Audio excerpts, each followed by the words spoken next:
वे इस देश के पहले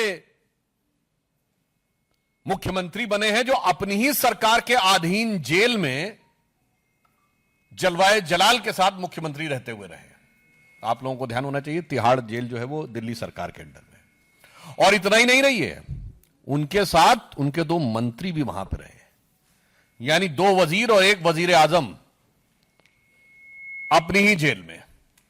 उसके बाद उन्होंने पद छोड़ना उचित नहीं समझा, क्योंकि नैतिकता की नई राजनीति स्थापित करने वालों ने आकर नैतिकता की नई निम्नता की सीमा निर्धारित की।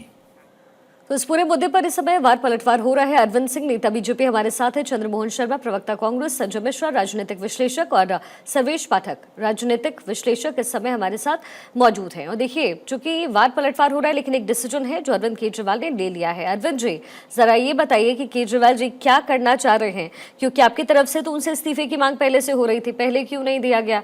अचानक जो अरविंद केजरीवाल ने किया है, आपको क्या लगता है क्या किया गया उनकी तरफ से? देखिए, भारतीय जनता पार्टी तो डे 1 से कह रही थी कि जिस तरह का करप्शन हुआ है दारू घोटाले में, अरविंद केजरीवाल को जेल भी जाना पड़ेगा और इस्तीफा भी देना पड़ेगा। और दोनों बातें सच साबित हुई है। वो जेल में भी गए और आज उनको व्यवस्था में इस्तीफा भी देना पड़ रहा है। ये कहना सरासर गलत है कि नैतिकता के आधार पे वो इस्तीफा दे रहे हैं। आप बताइए, जमानत में जिस तरह की शर्तें सुप्रीम कोर्ट के द्वारा जोड़ी गई हैं, उसके रहते मुख्यमंत्री के रूप में उनका कार्य करना संभव नहीं था। वो ऑफिस नहीं जा सकते थे, फाइल्स पे साइन नहीं कर सकते थे। तो जमानत तो मिली, लेकिन मुख्यमंत्री पद नहीं मिला, मुख्यमंत्री पद पर काम करने का अवसर नहीं मिल रहा था, इसलिए उनकी मजबूरी थी। और अब जब वो रिजाइन देने की बात कर रहे हैं, तो मैं ये पूछना चाहूंगा कि 48 घंटे बाद क्यों? 48 घंटे में ऐसा वो क्या कर लेंगे? तो 2 ही चीजें दिखाई देती हैं। या तो उनके मन में इच्छा हो कि 48 घंटे में अपने विधायकों को मनाकर अपनी पत्नी को सीएम के कुर्सी पे बैठाएंगे, और ये बात नहीं हो पा रही है तो हम ये दिखाएंगे जनता को कि विधायकों का दबाव है कि मैं ही सीएम रहूं और वो सीएम पद पे बने रहें। अन्यथा 48 घंटे बाद क्यों, आज ही वो रिजाइन देते।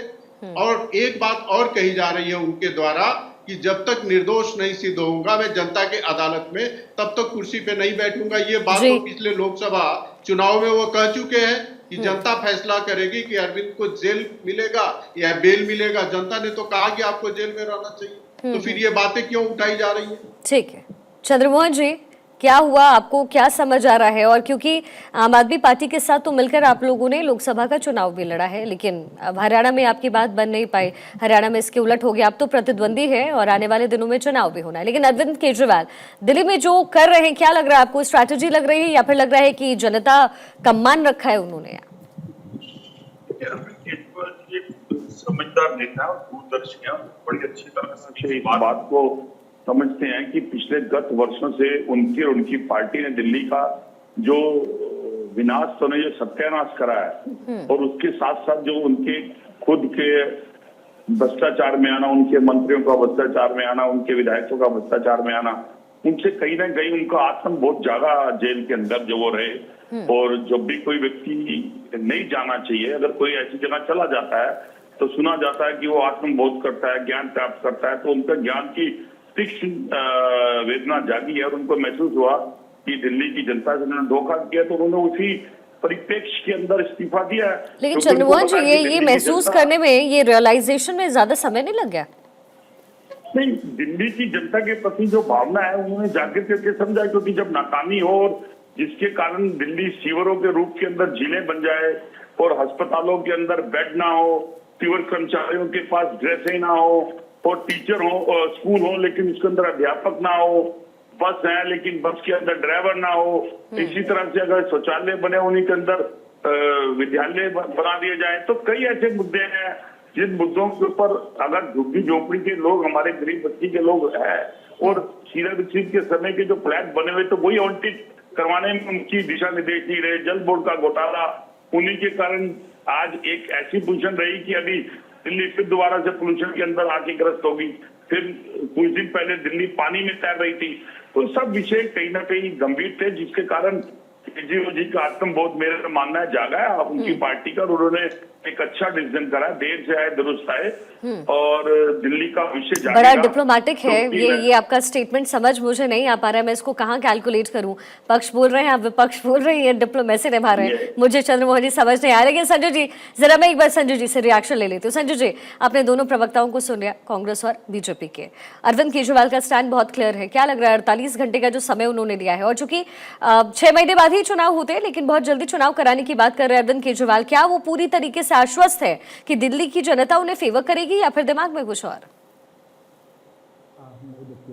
आवाज आ रही है आपको? जी आ रही आवाज। सबसे पहली बात और आश्चर्य की बात क्या है, दोनों ही पार्टियां जो दिल्ली के अंदर प्रतिद्वंदी थी, उन दोनों ही पार्टियां बहुत पुरानी थी। एक तरफ भारतीय जनता पार्टी और दूसरी तरफ कांग्रेस। भारतीय जनता पार्टी दिल्ली राज्य होने के बाद पहली बार सरकार बनने वाली थी। उसके बाद भारतीय जनता पार्टी को बाहर करके कांग्रेस सत्तासीन होने वाली पार्टी।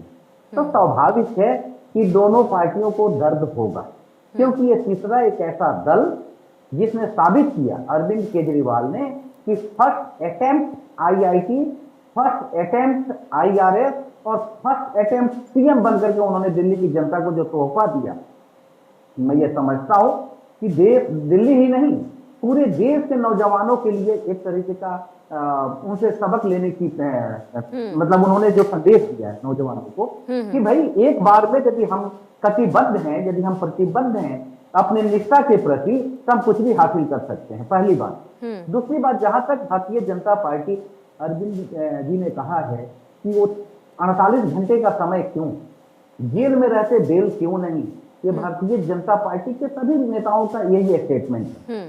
आपके पेट में दर्द क्यों? आम आदमी पार्टी सत्ता में आई थी ना तो भारतीय जनता पार्टी की मेहरबानी पे और ना तो कांग्रेस की मेहरबानी पे। ठीक है अरविंद जी, आप दोनों को धूल चटा करके वो सत्ता में आए थे। ठीक है अरविंद जी, आज उनका निर्णय है कि हम उसी जनता के बीच जाएंगे। मेरे ऊपर आरोप लगा है, बेल मिला है, हम जनता में जाकर के जानना चाहते हैं कि जनता का निर्णय क्या है। अरविंद जी जानना चाहते हैं, अरविंद केजरीवाल कह रहे हैं कि मैं तो अपनी स्वेच्छा से इस्तीफा दे रहा हूं, आपको इसमें भी पॉलिटिक्स करनी है, क्यों ऐसा?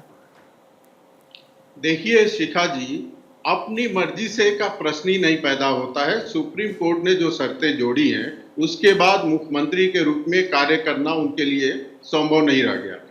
संजय मिश्रा जी कह रहे थे कि पहली बार ऐसा रिकॉर्ड बना है कि ऐसा मुख्यमंत्री आया। बहुत सारे रिकॉर्ड बने हैं, पहली बार ऐसा रिकॉर्ड बना है कि एक कट्टर बेईमान भ्रष्टाचारी जिसने दिल्ली को दारू के दलदल में डुबाने की कोशिश किया, पहली बार। एक मिनट संजय जी, अपने अपने समय में, संजय मिश्रा अपने समय में, आप नहीं अरविंद जी मेरे पास समय बहुत कम है, आप अपनी बात जल्दी से पूरी कर लीजिए। आप जब बोल रहे थे तो मुझे आपत्ति थी, लेकिन मैंने बहुत धैर्य से और ध्यान से मैंने सुना।